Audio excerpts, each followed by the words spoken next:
Blessings in Jesus, dear friends. My name is James Jacob Prasch from Moriel Ministries, coming to you here with our midweek Moriel Bible study. I'm in the United States at the moment. At the specific moment, I'm in Southwest Montana. We've been at meetings and so forth in California, in Wisconsin, and we've traveled through Utah, Idaho, Wyoming, and now we're in Montana. We have forthcoming meetings that are listed on the Moriel website, also coming up next month in New York City on the 14th at Church of the Open Door, 7 p.m., which is in East Greenwich Village on 3rd Avenue and 7th Street. And also in Baltimore on the 15th at 3 p.m. Those details are on the Moriel website. Also, in Great Britain, on the 17th and 19th, we have the Moriel Conference. Beryl did manage to get more rooms as we sold out, filled up, but the rooms that she managed to get in addition are also gone now. So we had hoped to keep bookings open until the 1st of October, but we ran out of rooms, and when we acquired more rooms, we ran out of those. There may be one or two. You can give Beryl a try if you want to through the Moriel website, but basically the conference in the UK, the English Welsh conference from the 17th to the 19th are filled up. Before that, however, and the first weekend in November, I'm due to be in Belfast, first in Newton Abbey with Pastor Stephen Tremble. That will be in Newton Abbey at Calvary Pentecostal Church. That will be on the 2nd. I'll be with Pastor Marty Foster at Orangefield Crescent in East Belfast on the 3rd to the 5th. The 3rd to the 5th of November. Those times will be posted on the Moriel website, or are posted. I shall also be in County Boyle. Instead of Donegal this time, we'll be in County Boyle in the Republic of Ireland on the 6th. On the 6th, those details have not been posted yet, but the date is fixed. But the meeting location and the time will be posted very shortly. So the conference is pretty much filled up for England and Wales. We will have further dates in the United States posted on the website, most significantly the 14th and 15th. I'll be in other places in America, such as Tennessee and so forth, but the concluding dates will be in New York City and in Baltimore. Then back to Britain, but before the British conference, we shall be in Belfast, Northern Ireland, and in the Republic of Ireland, all on the Moriel.org website. Enough of that. Let's move on to our subject tonight. We're up to Exodus chapter 21. Exodus chapter 21 will begin in the first verse. Read with me, please, if you will, from verses 1 through 11. Now, these are the ordinances which you are to set before them. If you buy a Hebrew slave, he shall serve for 6 years, but on the 7th he shall go out as a free man without payment. If he comes alone, he shall go out alone. If he's the husband of a wife, then his wife shall go out with him. If his master gives him a wife, and she bears him sons or daughters, the wife and her children shall belong to her master, and he shall go out alone. But if the servant plainly says, I love my master, my wife, and my children, I'll not go out as a free man, then his master shall bring him to God. Then he shall bring him to the door or the doorpost, and his master shall pierce his ear with an awl, and he shall serve him permanently. If a man sells his daughter as a female slave, she is not to go free as the male slaves do. If she is displeasing in the eyes of her master, who designated her for himself, then he shall let her be redeemed. He does not have authority to sell her to a foreign people because of his unfairness to her. If he designates her for his son, he shall deal with her according to the custom of daughters. If he takes to himself another woman, He may not reduce her food, her clothing, or her conjugal rights. If he will not do these things for her, then she shall go out for nothing without any payment of money. Let's just look at this a little bit closer. If his master gives him a wife and she bears him sons or daughters, the wife and her children shall belong to her master. He shall go out alone.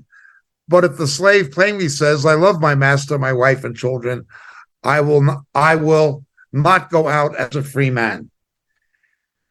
Well, we have multiple aspects of the Torah. The two most important aspects of the Torah are the sacrificial.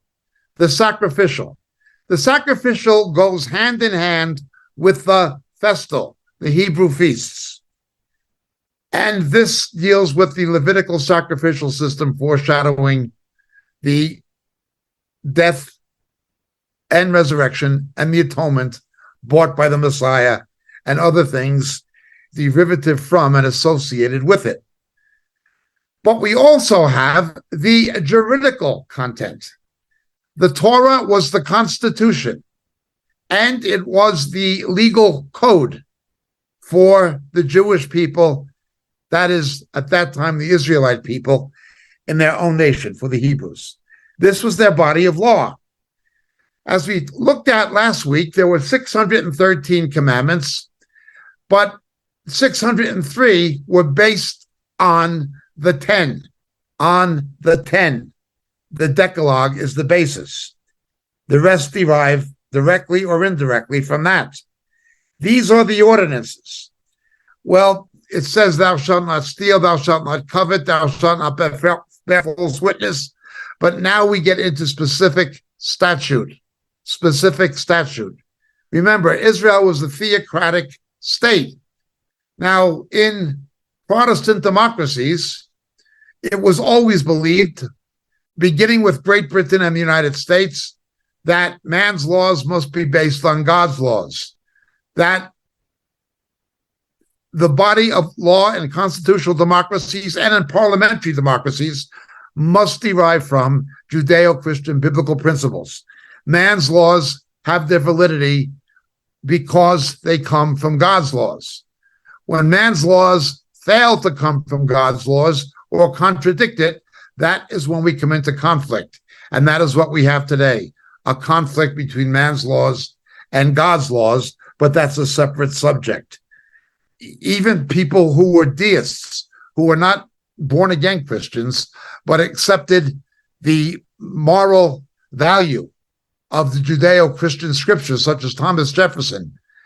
Jefferson gave Bibles and New Testaments to North American Indians, to the indigenous peoples. He understood the importance of it, and it was understood by both the founding fathers of America and, of course, the Puritan fathers of Britain, that democracy could only work if it was based on these principles. But these principles are first found in the Torah, and we're reading those juridical principles now. It is interesting that the first one that takes place is something that has existed since almost the dawn of man. The issue of slavery. Now, by way of clarification, you have a linguistic problem. The Hebrew word for slave is the same as the Hebrew word for bondservant. That is aved. The Israelites were slaves, avadim, in Egypt. But in the Torah, they were bondservants. They were indentured. God did not allow slavery. More of that in a moment. Also, in Greek, the word is doulos. There's a problem. The Greeks and Hebrews had two different concepts of slavery, but linguistically it's complicated because it's the same word for servant, slave, and bondslave or bondservant. It's all the same term in both Greek and in Hebrew. It is the content of the scripture that allows us to differentiate. But in the age in which we live, we have people propagating a woke agenda that has infiltrated the church. I'm going to speak about how slavery in the Western world, particularly the United States, did not follow the Hebraic concept, model, legislation governing bondservantship, but followed the pagan Greco-Roman one, yet pretended it to be Christian. I'm going to address this wrong theology that was adopted by Southern Methodists, Southern Baptists, and others to try to justify the institution of slavery as it was practiced in the American South prior to Abraham Lincoln and the Civil War back in the mid-19th century. Now, we're talking of something well over 150 years ago. There are no descendants of the slaves now that had a parent, a grandparent, or really even a great-grandparent. There's nobody now who is a descendant of slaves except in multiple generations. Their parents were not slaves. Their grandparents were not slaves. Their great-grandparents were not slaves. There were other injustices such as Jim Crow, but not slavery. Let's look.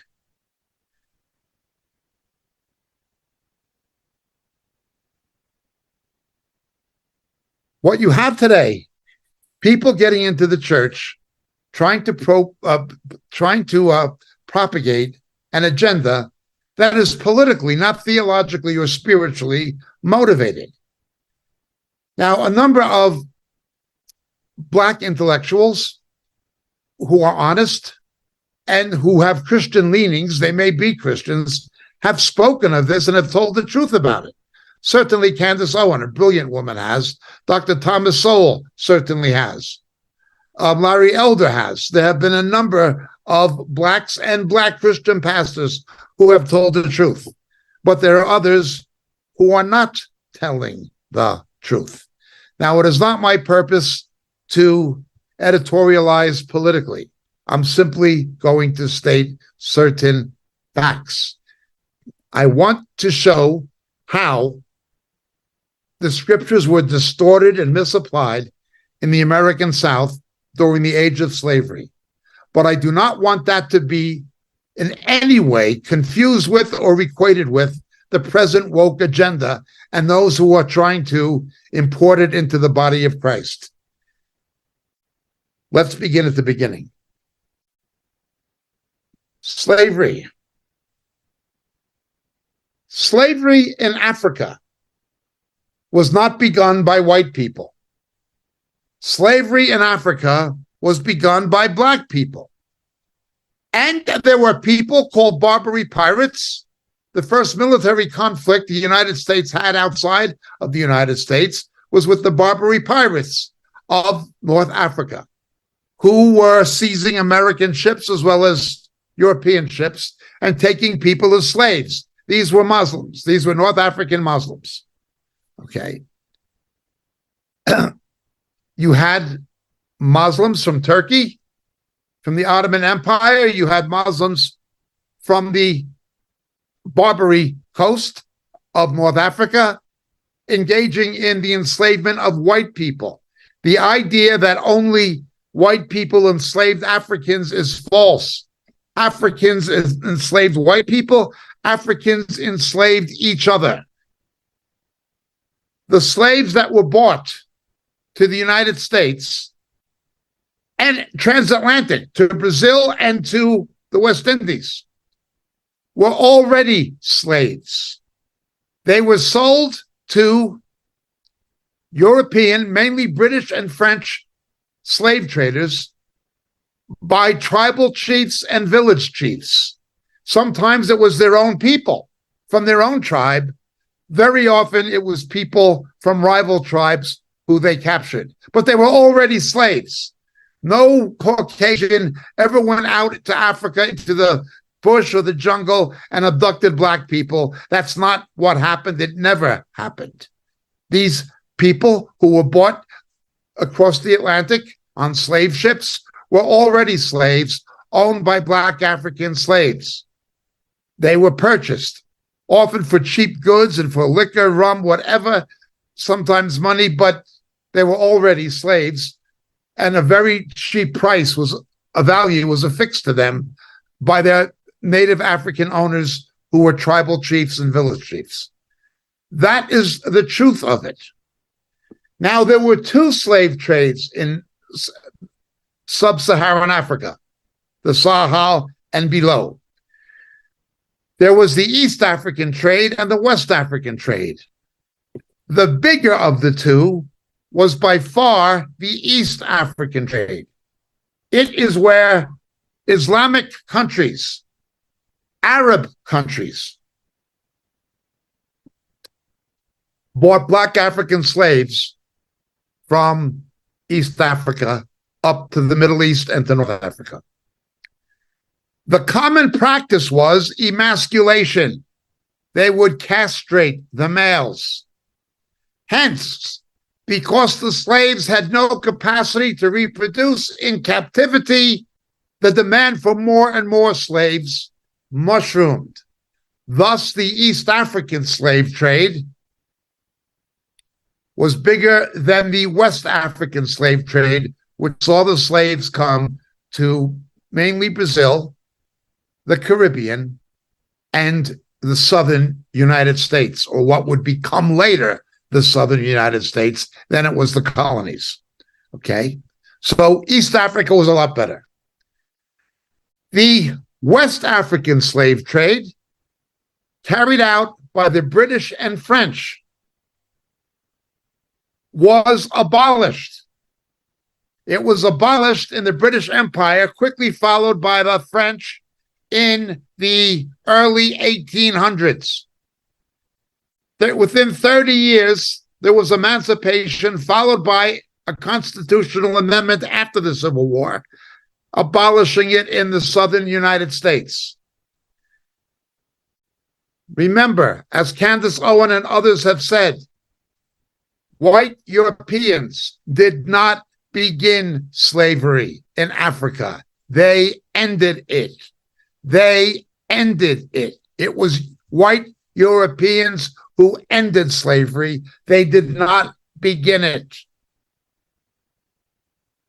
Now let's look at the East African slavery. When did that end? Well, it hasn't. You can go on the website of Slavery International. Chad, Mauritania, Niger. It's happened in Sudan. There are black African slaves owned by wealthy Muslims to this day. It has not yet been abolished.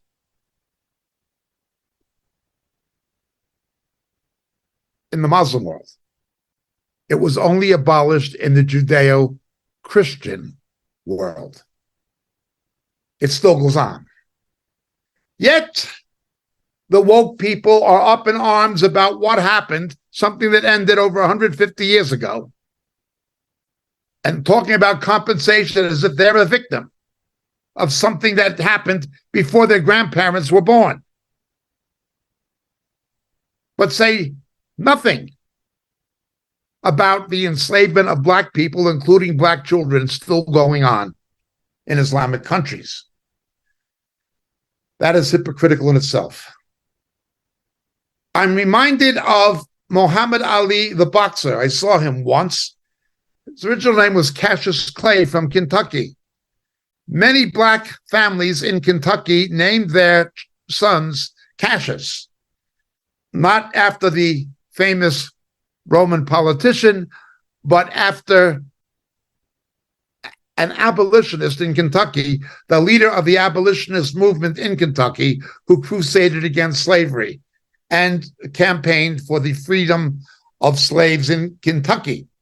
And so many black families named their sons Cassius, much the same as many Mennonites named their daughters Catherine after Catherine the Great, for giving them refuge from the persecution of Catholics and Protestants alike. That was just the way they did it. The Mennonites honored Catherine the Great. The Black American community of Kentucky honored this gentleman whose name was Cassius.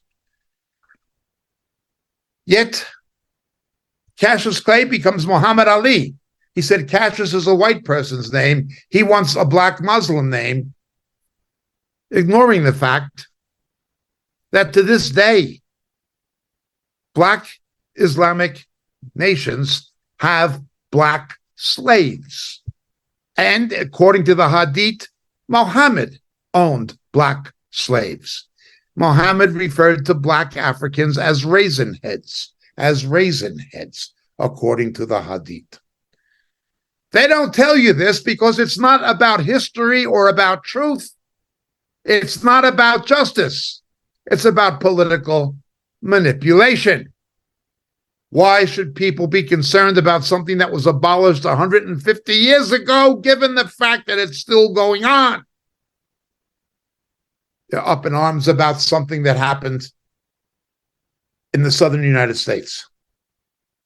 And there's been one lie after another. Since 1619, America was founded on slavery. First of all, it was only the southern states. More Americans were killed in the Civil War than in World War I or World War II. Far more. Far more. Find me a black African country that had a civil war to end slavery. You won't find one. The casualty figures at Gettysburg, Pennsylvania, and Antietam, Maryland, they're astounding even by modern standards. Tens of thousands in one battle.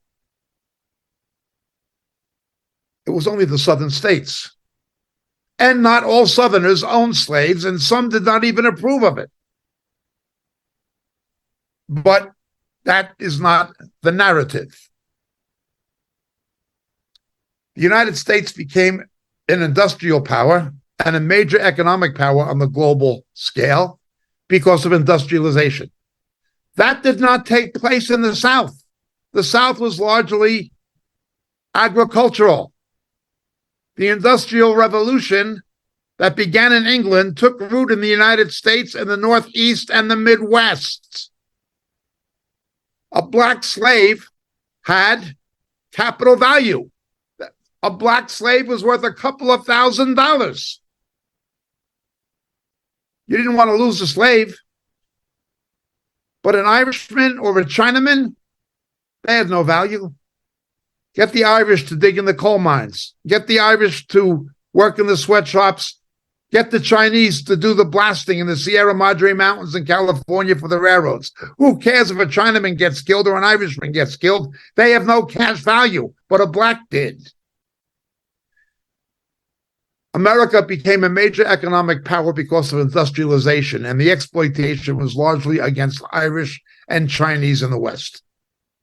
Later, Italians and others, but certainly in the 19th century, the plight of the blacks in the South was slavery. The plight of the Shanty Irish, as they were called in the northern states and in the Midwest, was Irish. In the West, it was Chinese. They had no capital value. They didn't care.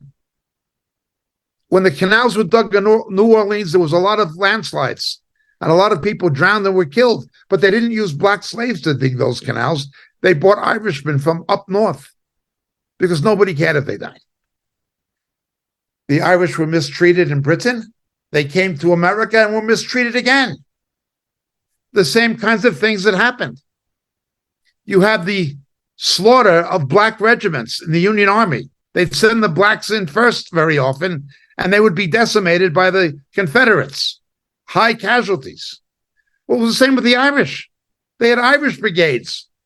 The unbelievable slaughter of the Irish in Fredericksburg, Virginia in the Civil War. They were Irish. They don't tell you the whole story. It was not only the blacks who were the victims of this kind of injustice at that time. And there were only 11 Confederate states. You did have border states that had some slaves, Maryland and Kentucky, and there was efforts to make Kansas and Nebraska into slave states, but those were resisted as they were resisted in Missouri. You had fights between partisans, pro-slavery and anti-slavery in Missouri, Quantrill's Rangers and things like this. People fought to stop slavery from coming north and expanding west. Many white people died to stop the expansion of slavery west of the Mississippi. And many, many more died preserving the Union because the Union was split over the issue of slavery. That is why secession came to the American South. When Lincoln was elected, he was abolitionist. This idea of the 1690 is a pack of lies. It is historical revisionism. It's not what really happened. Additionally, you had a strong evangelical Christian, for want of a better term, opposition. While the Calvinists of the American South were pro-slavery, the Wesleyan Arminians of the North were anti-slavery, but so were New England Calvinists. Harriet Beecher Stowe, a descendant of the Puritans, of the Pilgrims, her father a Reformed preacher, minister, wrote Uncle Tom's Cabin. That infuriated people throughout the northern United States, both the book and the play, because the prose of the book was easily adoptable for stage. And this motivated people strongly against slavery. They were already against it, but seeing Uncle Tom's Cabin, it just drove people to the point of being willing to do anything to get rid of slavery. There were people in the South, some of them very radical, such as John Brown, who were strongly anti-slavery. They organized underground railroads. Southerners who were against slavery, organizing what were known as underground railroads to get runaway slaves across the Potomac River and across the Ohio River into non-slave states. It was only the American South, and only 40% of Southerners owned slaves. Only 40%. Now, that's still a lot. The slave population grew to about 3.9 million at one point, but it was not what the woke people tell us. Christians should not believe these things. Christians should believe the truth. Saved, Bible-believing Christians were at the forefront of abolitionism. That began in England with William Wilberforce, with the Earl of Shaftesbury. It began with John Newton, who composed Amazing Grace, and it spread to the United States. Christians were at the forefront of getting rid of slavery. This is the truth. This is what really happened. You did not find the original leaders in the Black community who were at the forefront of opposing slavery as being in any way hostile to whites. They were aligned with them. I think of Harriet Tubman, a Bible-believing Christian. She was a saved, Bible-believing Christian. Absolutely that. Later, Booker T. Washington, obviously, Frederick Douglass. These people were not anti-white. They did not blame all white people for what happened. When Frederick Douglass went to Ireland, he understood what was happening to the Irish is what happened to the blacks. And he gave speeches in Ireland to that effect. It was very, very different then. Until the time of Martin Luther King. After the time of Martin Luther King, it became something racist. I don't just mean white racist. I just don't mean the Klan. I mean a reactionary black racist. But Stephen Douglas, George Washington Carver, the great scientist, founder of modern food science, Booker T. Washington, the great educator, none of these people, Martin Luther King, Medgar Evers, certainly Harriet Tubman, certainly Stephen Douglas, Frederick Douglass, none of these people were racist.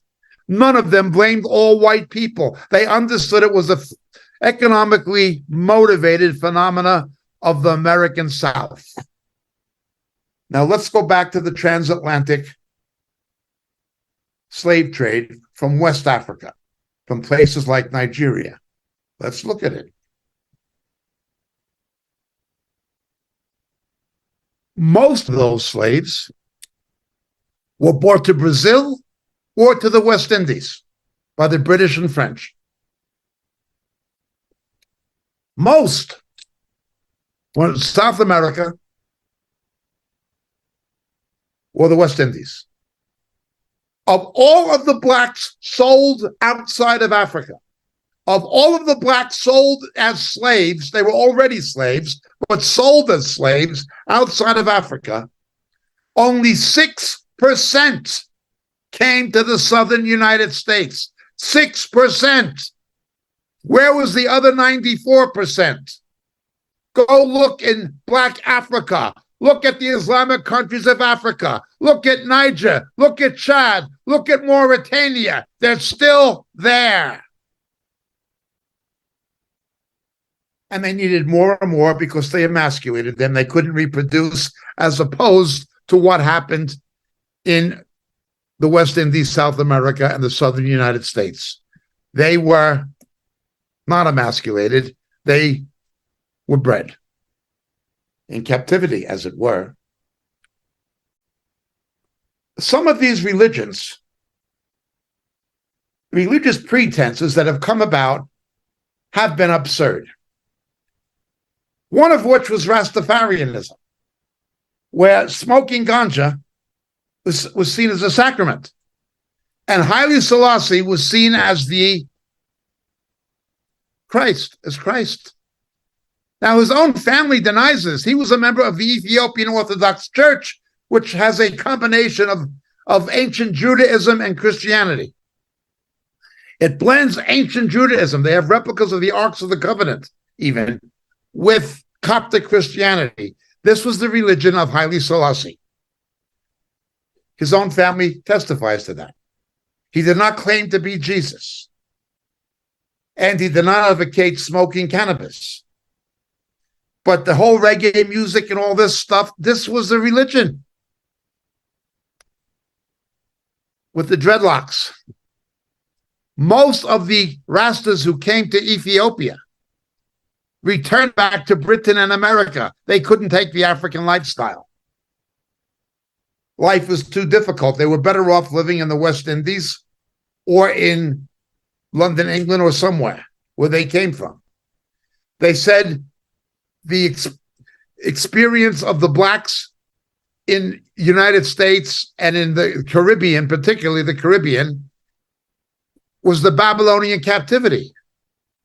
I remember I had Rasta friends, and before I was a walk with the Lord, we'd be smoking joints, smoking cannabis, and if we saw the cops, they'd say, "Here come the Babylon, here come the Babylon." That was the Babylon. There was the Babylonian captivity to them. Well, the reggae music, Bob Marley and Peter Tosh and all this stuff, it had a religious significance. It was a religion of black liberation. It was founded by somebody in New York, of all places, Marcus Garvey. And Marcus Garvey was not an educated man, and he did something that was ridiculous. To anyone who's read the book Uncle Tom's Cabin, they realize it is a strongly Christian-influenced book. Uncle Tom was not an Uncle Tom. He was flogged to death by Simone Legree for not disclosing the hiding place of runaway black slaves. Uncle Tom was not an Uncle Tom. The blacks who collaborated with the white establishment was called Sambo Tom, not Uncle Tom. Uncle Tom was not an Uncle Tom. But black Americans used the term Uncle Tom, denigrating black Americans who see through the myth and the nonsense and the political manipulation of them. Not knowing that Uncle Tom was not an Uncle Tom, too ignorant to know how they're even using the term. No, it's a Sambo was the one who did that, not Uncle Tom. This is a crazy religion. Another is the Nation of Islam. It was founded by Elijah B. Muhammad, who was held in the black community as the murderer of Malcolm X. It was Malcolm X who put the Nation of Islam on the board. But Malcolm X went to the Hajj into Saudi Arabia, and he found out that the teachings of Elijah bin Muhammad were nonsense, as well as the corruption that he cited with women and finance and things like this within the Nation of Islam. And he was murdered in New Amsterdam Hall in Manhattan, in New York. Another religion based on this thing, ignoring the fact that Muhammad owned slaves, ignoring the fact that slavery of blacks exists to this day, not in Christian countries, but in Muslim countries. Unbelievable. Well, when the Rastas got into a false religion, that's one thing. When the Nation of Islam, Farrakhan's people, get into a false religion, that's one thing. When people claiming to be born-again Christians begin buying into this garbage, that's something very, very different. It is revisionist. It is predicated upon bigotry and ignorance. Tens of thousands of white people from the northern states died in civil war in Fredericksburg, in Gettysburg, in Antietam. You should read the casualty statistics. They're bigger than the Battle of the Bulge in World War II. They're bigger than D-Day. And the population was much smaller then. It was a much higher percentage of the population. And there were no veterans benefits. You got your leg blown off, that's your problem. You left blind, that was your problem. There was no pension and things in the sense we have now for those who survived it. And the post-operative gangrene after the amputations, it was unbelievable. Yet there's some kind of a blame to be assigned to all white people when most white people were against it. The population of the northern Midwestern states, New England states, were far bigger than the South. That's one of the reasons the Union won. But let's look at this even further.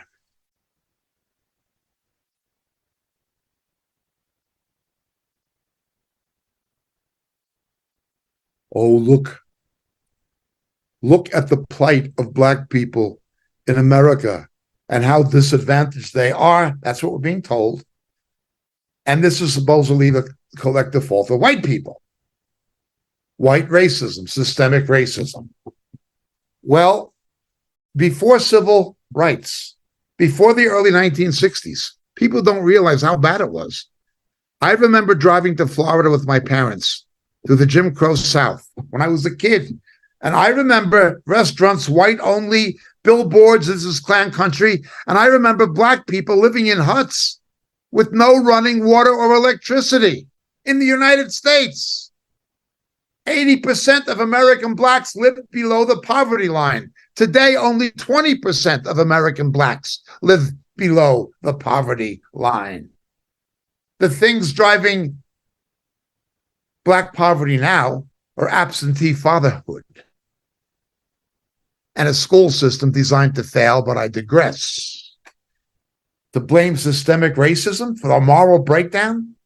There is a moral breakdown of society that affects all races in the Western world. It is not peculiar to blacks, but it has affected the blacks most. It was warned about by a Kennedy Democrat, Daniel Moynihan, in the 1960s. He said it would come to this because of the breakdown of the family and absentee fatherhood. And it happened, and he was a Democrat. But it's much easier to believe a lie than to tell the truth. Well, I don't want to get into the politics of it too much. I just want to look at certain facts. You will not find a country in post-colonial Africa where the people, the black people, were not economically better off under the British or the French in terms of longevity, infant mortality, unemployment, standard of living. All those things were better under colonialism, and I don't like colonialism. Everybody in my family, the Catholics, the Jews, the Americans, they all fought the British for independence. I don't like colonialism. unless it's a thing like Puerto Rico, where most people want it because they see it as to their advantage economically and so forth. Unless the people want it, I don't agree with it. But you can't blame white people for what's happened in post-colonial Africa. There is a country that was once a French colony. That country is the poorest country in the world, probably by most estimates. Probably the poorest country in the world. It's called Haiti. They overthrew the French in the 1700s. They have been an independent black country for over 200 years. Find me a Haitian who doesn't want to come to Georgia or Chicago or Texas or anywhere. They only tell the side of the story they want to tell you. Well, let's go back to the history some more. Very few. I'm not saying there weren't some, there were some. Let's say few. Few blacks were ever brought to the United States as slaves. They were brought to British colonies as slaves. They were brought to French colonies via New Orleans before the Louisiana Purchase as slaves. But the United States declared its independence from Britain in 1776, July 4th. But it was simply independent colonies held together in an economic mess and in a political mess held together by something called the Articles of Confederation.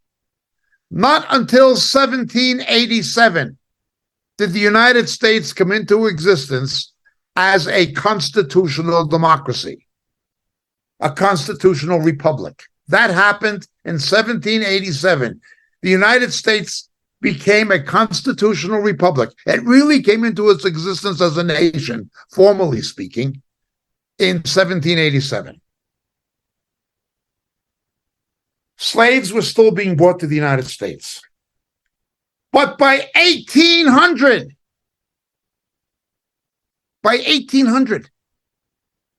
the United States banned American slave traders from trading in slaves. They would not allow American flag ships to bring slaves into the United States anymore. You couldn't bring them into New Orleans or into Charleston, South Carolina, the main ports of the slave trade. You couldn't do it. The British banned it in Bristol, which was the main port of slave trade in England, the transit point, but the United States banned it in 1800. By 1808, the American Navy was patrolling the coast of Africa, including the USS Constitution, which you can still board as a museum in Boston. They would not allow any nation to bring slaves to the New World. The British Navy likewise began patrolling the coast of Africa after the British Empire abolished slavery. White people ended it. So long before the Civil War, the United States would not allow the slave trade. The slaves in the United States were born there. They were bred in captivity.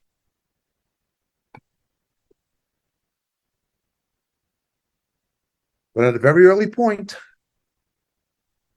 supported by Thomas Jefferson and James Madison, who were benevolent slave owners in the American South themselves, and championed by Henry Clay and Daniel Webster, and then President James Monroe, the United States began doing something. They began sending free slaves to the Cerebral Islands and to what is today the area around Senegal. That didn't last too long. And Sierra Leone. That didn't last too long. Soon after, funded by the United States acquired a nominal colony, which they turned into a commonwealth. And then, once it was established, they gave it its independence. That was the nation Liberia. Founded on strong Christian principles, the capital, Monrovia, later named after James Monroe, had originally been called Christopolis. Polis is a city in Greek, Christ City. It was founded on strong Christian principles. The capital city was named after Christ. Its constitution was written by a Jewish believer in Jesus, a famous legate and justice in the state Supreme Court in Maine, and he was the primary founder of Harvard Law School, a Jewish believer in Jesus, Simon Greenleaf, who became a believer in Jesus by trying to disprove the Bible with legal argumentation. He tried to disprove the messiahship of Jesus. Now, Simon Greenleaf wrote a compendium called The Rules of Evidence, still in use this day in criminal jurisprudence, the Rules of Evidence. It's still in use to this day, and extrapolated from it are many other statutes in evidential law. He wrote the Constitution of Liberia, a Jewish Christian. At the same time, another Jewish Christian in Great Britain opposed slavery. He would later become prime minister, but under Lord Derby, when Derby was prime minister, he was the chancellor of the exchequer. That's like the secretary of the treasury. His name was Benjamin Disraeli, another Jewish Christian, an opponent of slavery, who was the political rival and nemesis of William Gladstone, who nominally professed to be opposed to slavery, but did not approve of the American Civil War to abolish it. His father was the largest white slave owner in the West Indies. So you had two Jewish Christians instrumental in the abolition of slavery. One was Disraeli, and the other was Simon Greenleaf. This is what happened. The United States Navy would intercept ships bringing slaves across the Atlantic way before the Civil War, liberate the slaves on them, seize them as cargo, liberate them, and bring them to Liberia and set them free. At least they'd be in Africa. This is way before the Civil War now. So the United States outlawed the slave trade well before the Civil War. When the Civil War came, the United States abolished it not long after French. There was only a short period in American history at the very beginning when the United States engaged in the slave trade, and it didn't take long to outlaw it. This is what really happened. It was only in the South. They've never told the truth. They're lying. Now, we've said that. I can prove everything I've said. And there are black scholars and black Christians who will tell you the same or similar, factually identical or close to it to what I've said. Now let's look at the other side of the coin. The right to enslave blacks came about by appealing theologically, something we've pointed out before, to Genesis chapter 9, verse 25. Cursed be Canaan, a servant of servants, he shall be to his brothers. He was from the descendants of Noah, son Ham. Ham means hot or heat. They went to the hotter countries, which was Africa. You had three descendants of Noah, through which the rest of the human race came. Japhet were the Eurasians, Europeans and Asians. Okay. Ham were certain southern Arabians, but black Africans. They were Ham. And Shem, we get the Semites with the Jews, Arabs, and other such people. Okay. Everybody is a descendant of one of the three sons of Noah. Okay. There were people who were Hamo-Semitic. They were a kind of a combination of Semite and black African. But at a very early point after Noah, something happened according to history now. This is in the book of Jubilees. Canaan, a descendant of Ham, rebelled against his father, Ham, and his brothers. He fought against his family, opposed his family. And instead of going to the land God promised him, went to what would become Israel, calling it the land of Canaan. His father, Ham, Noah's son, and his brothers opposed this. Now you look at this. God has given the Eurasians, the sons of Japhet, much more land, much more people, and much more wealth than the Semites. He's given the Africans much more land, much more people, much more wealth. Africa is probably, in terms of natural resources, natural wealth, the wealthiest continent. Uranium, gold, diamonds. They've got almost everything. It's economically poor, but it's naturally rich. Among the sons of Shem, the Jews got very little. God gave the Arabs, the descendants of Ishmael and Esau, much more land, many more people, and much more wealth, even to this day with the oil and so forth. The Jews got very little land. They got very little wealth. God was going to magnify his strength and their weakness. He didn't want a great people or powerful people or wealthy people or massive people. He chose the insignificant, much the same as he chooses Christians. Consider your calling, my brethren. Not many of you are wealthy, powerful, etc. 1 Corinthians chapter 1. It was the same principle. Okay, so Canaan came to the land, and they became the Canaanites, and they became debaucherous. The curse that Noah placed was only on Canaan, who went against the black Africans, the other black Africans. He went against his father and his brothers. He went against them.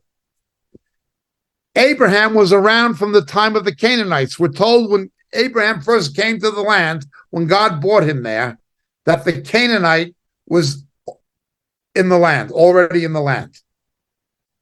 So Abraham was there for the time of the Canaanites, but the Canaanites were there early, very soon. But they should have been in Africa. They got into these debaucherous religions that we read about and we shall be studying in Torah, where you shall not do the things that the nations I'm driving out before you were doing.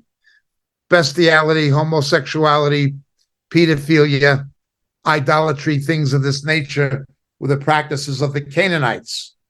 Joshua was to get rid of them and displace them. Now, let's look at this.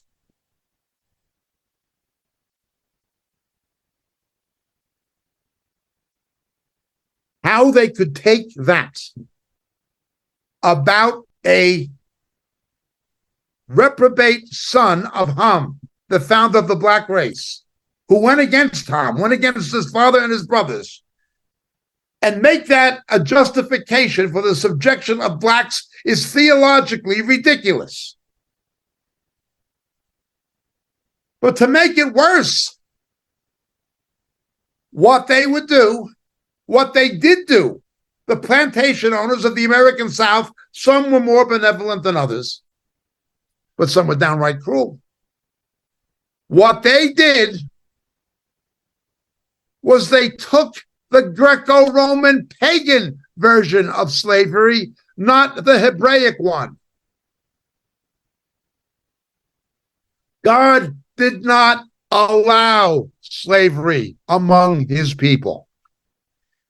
He allowed indenturism, a kind of employment contract or a kind of temporary servitude if you were in debt to someone so they can reclaim their losses. Now, this is bound up with the teaching we have on our website on the year of Jubilees, Hashanah Yovel. But after 6 years, on the 7th year, they were to go free. Much the same as a Hebrew could not permanently lose their land that had to be repatriated to the family. Going back to the apportionment of Joshua along tribal and family lines, because the land was the Lord's, the people were the Lord's. You can't enslave God's people. And if a pagan converted to Judaism, they'd be protected by the Torah. God did not allow slavery.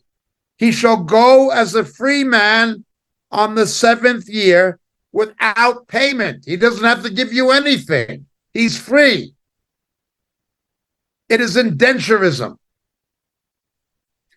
Slavery began in the United States, not only in the South. Slavery began in the South, but you had indenturism in the North. Under the Puritans, you had indentured servants in the North. If you read a book like The Scarlet Letter by Nathaniel Hawthorne, he goes into this. You had indenturism in the North, but indenturism became corrupted by greedy plantation owners with an economic motive who began twisting the scriptures to do what they did. There was to be no slavery. Now, what does the New Testament say? Look with me, please, to 1 Corinthians chapter 7.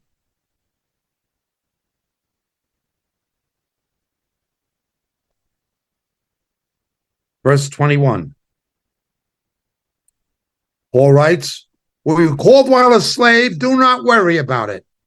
But if you're able also to become free, rather do that. If you can get free, become free." God did not agree with slavery. However, Paul was writing to the Greco-Roman world. Remember, 71 to 73 BC, there was 90 to 100,000 Roman slaves rebelled and followed Spartacus. Rome lived in fear of another uprising of the slaves, an armed uprising under Spartacus. The church was already being persecuted. If the church began propagating abolitionism in a pagan world, it would have provoked even further persecution. Paul's strategy, God's strategy, was to preach the gospel. And as more people would get saved, slavery would disappear of its own accord. But if you could get free, get free. God was always against it. Now, what else does the New Testament tell us? Slavery is a picture of something. If the Son sets you free, you shall be free indeed. We are all slaves. He who commits sin is slave to sin. But the Messiah comes and redeems us from slavery, buys us back with his blood. Slavery is the picture of the fallen nature of man in Scripture.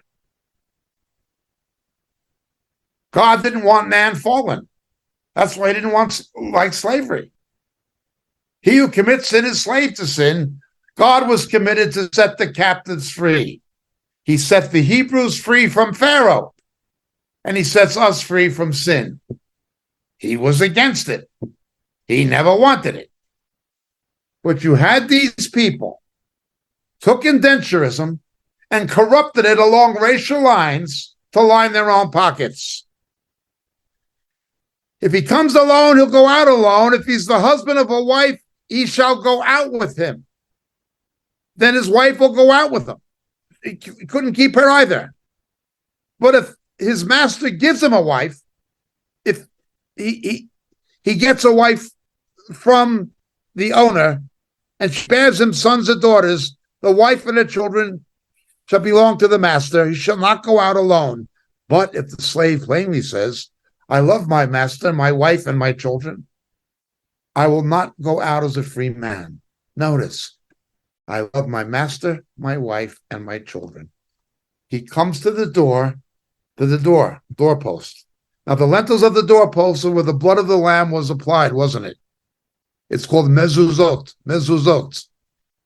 We have a teaching called mezuzot, and Orthodox Jews will still have a Bible verse with the shin from the Shema on their doorpost. You drive it through the ear onto the doorpost in a ritual that usually took place at Passover when the Passover lamb was slain. I love my master, my wife, my child. I choose to remain a bondservant. I choose it myself.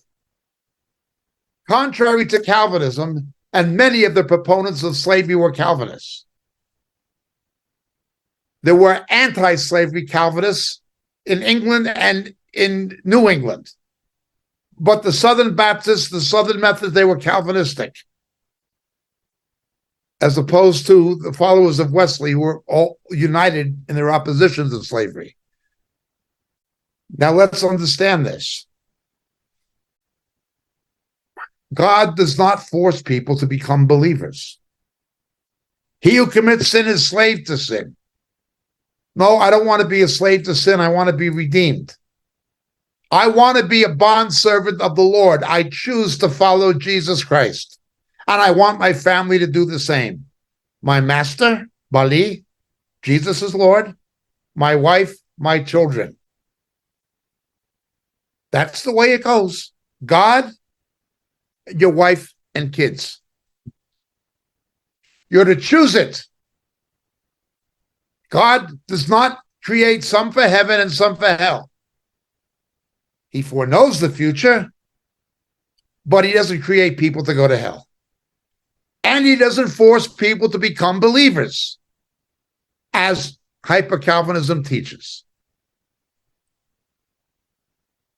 You have to agree of your own volition to be a permanent bondservant of the master. And our master is, of course, Jesus. You, your wife, your children. I love my master. I love the Lord. I love my wife and my children, my family. I'm not going to go out as a free man. He set me free. Son sets you free, you shall be free indeed. I'm no longer in bondage to sin and death. He set us free from that. But I choose to remain not a slave, but a bondservant.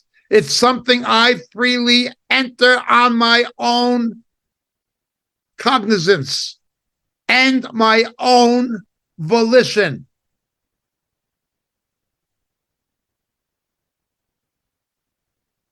The Lord draws us, but we must respond to his drawing. Now, if a man sells his daughter as a female slave, she's not to go free as the male slaves do. If she's displeased, a wife is bound to her husband as long as he lives. If she's displeasing in the eyes of her master, who designated her for himself, he shall let her be redeemed, bought back. He does not have authority to sell her to a foreign people. Even in the Old Testament, they were to avoid marriage to non-believers because of his unfairness to her. Notice, in God's eyes, you want to get rid of your wife? You're not being fair.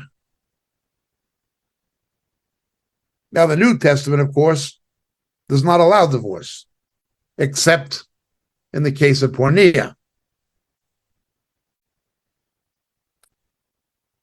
Now, if he designates her for his son, in other words, he takes this female slave as a wife for his son, he shall deal with her according to the custom of daughters.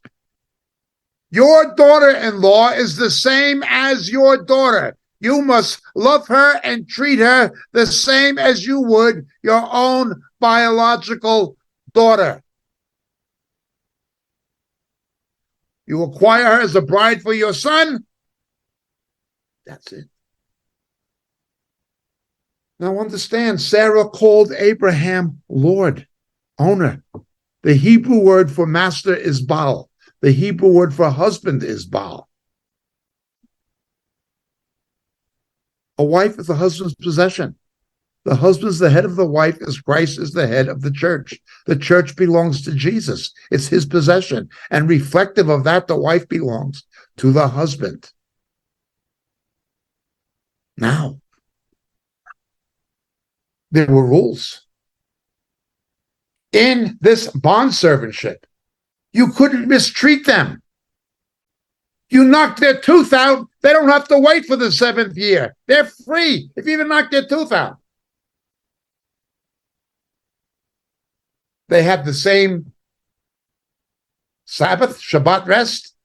They had the same days when they didn't have to work during the feast, the feasts, like Feast of Booths, or, the Feast of Passover, the Feast of Unleavened Bread. They didn't have to work. They had, as it were, vacations, faith-based vacations, but they were vacations. Much like the same somebody would go to a Bible camp for the vacation or a family Bible camp, family Bible holiday. They had the same rights. You couldn't mistreat them. You had to take care of them, and then they would go free. There would be no slavery, only bondservantship. Now, if he takes himself another woman, if he marries another one, now the New Testament, of course, says husband of one wife. It accepts the fact that there may be people becoming Christians that already have more than one wife. We've seen this in Africa. They get saved, but they've already had more than one wife. Well, what does that mean? Don't take any more, but you can't be a pastor or an elder or a deacon. Again, the New Testament, that means it, but accepts the reality of it. So many people were decimated in wars and famines and so forth, pestilences, that God allowed it under those circumstances. But let's look. If he takes another woman, he may not reduce her food or clothing or conjugal rights. You're not allowed to give less provision and less sustenance to the first wife because you've found another one. Neither are you allowed to show romantic or sexual favoritism to the second one at the expense of the first. You cannot love her any less, romantically, sexually, or otherwise, and you are to provide for her just the same. Now, by modern standards, we look at this differently, but by the standards of the ancient world, women did not have these rights in any other civilization that we know of.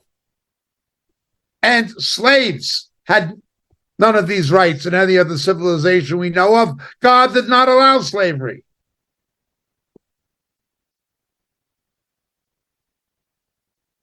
If you will not do these 3 things for her, notice, food, clothing, and conjugal rights, romance, sex,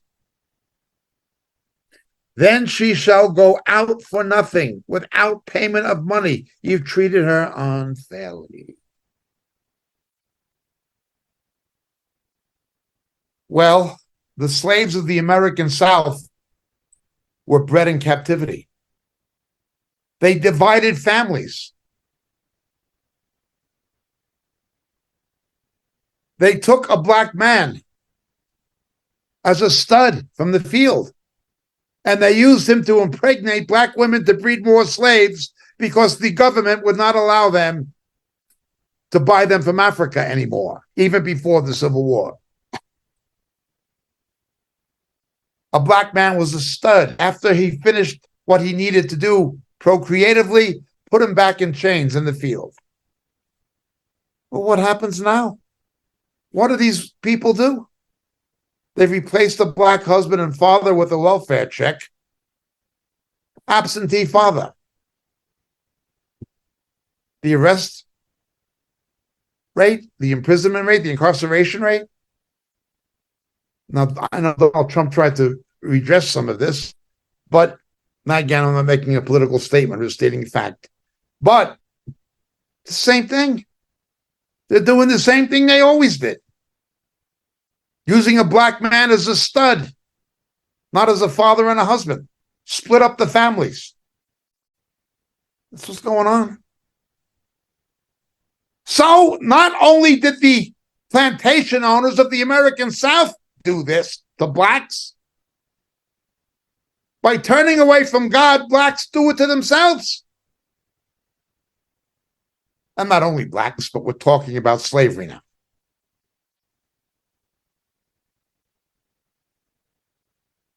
There was no 7th year for them to go free. You were a slave for life. You were born into slavery. You stayed a slave. That is completely contrary to the biblical theme and ethos dealing with the subject of freedom, of being set free from bondage. As Israel was set free from Pharaoh, as the Son sets you free, you shall be free indeed. As slavery being a figure in the Bible of being slave to sin. God always wanted redemption, buying the freedom, liberation. But the southern plantation owners did not do that. They treated slaves as their possession instead of God's people. Well, they might have done that to slaves. They might have done that to blacks. They might have had the pagan Greco-Roman version of slavery instead of the biblical one, which was bondservantship. But they went to church every Sunday. They were religious hypocrites on top of it. This is not a new phenomenon. It happened in Old Testament Israel. Read the prophet Amos. They did the same thing, but they were religious about it. Yeah, they were religious about it. Well, that's the reality. Slavery is a figure of being enslaved to sin. God wants to set the captives free. Redeem the slave. Jesus is the Redeemer. The Goel in Hebrew. God did not allow slavery. He only allowed indenturism, bond servantship, a legal contract where the slaves had rights. Under the Torah, even animals had rights. Animal rights is not invented by the Green parties or these people who are vegetarian legalists in the modern sense. No, God said animals have rights. God said slaves have rights, including the right not to be a slave. You got to set them free on the 7th year, said God. Because it's a figure of the fact that we are all enslaved. But we have a Redeemer who freed us. Do not believe the lies being propagated today. This whole woke thing, it's revisionism. They're rewriting history. They're not telling you the truth about what really happened. On the other hand, understand that slavery has a deeper meaning than the injustice of owning another human being. Satan is our slave master until we come to a saving faith in Jesus who redeems us. We've all been slaves. Irrespective of our race, our skin color, our ethnicity, we have all been slaves with a cruel slave master. But we've been redeemed. And we have been redeemed by someone who we now voluntarily choose to be in permanent bondservantship too. The Son of Man came to serve. He came and died for us. He came and died for slaves, to set the slaves free. Now, we follow him. He wants it for you, for me, and if we read these verses, for our families.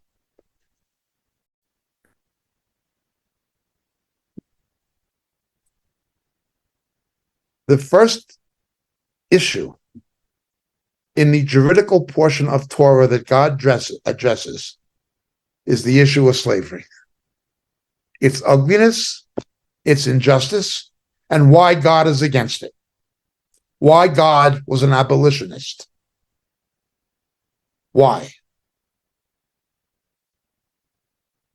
But let's remember most importantly, he who commits sin is slave to sin. But if the Son sets us free, we shall be free indeed. Praise God, we have a Redeemer who took us from bondage. Let us all choose to be his bondservants. We and our families. He's a very, very benevolent Lord. What kind of a Lord would die for his servants? What kind of a master would die for his slaves? What kind of a Redeemer would do that? Only one. And that is the Lord Jesus. Thank you so much for listening. We'll continue, Lord willing, next week in this important chapter 21 of Exodus. God bless.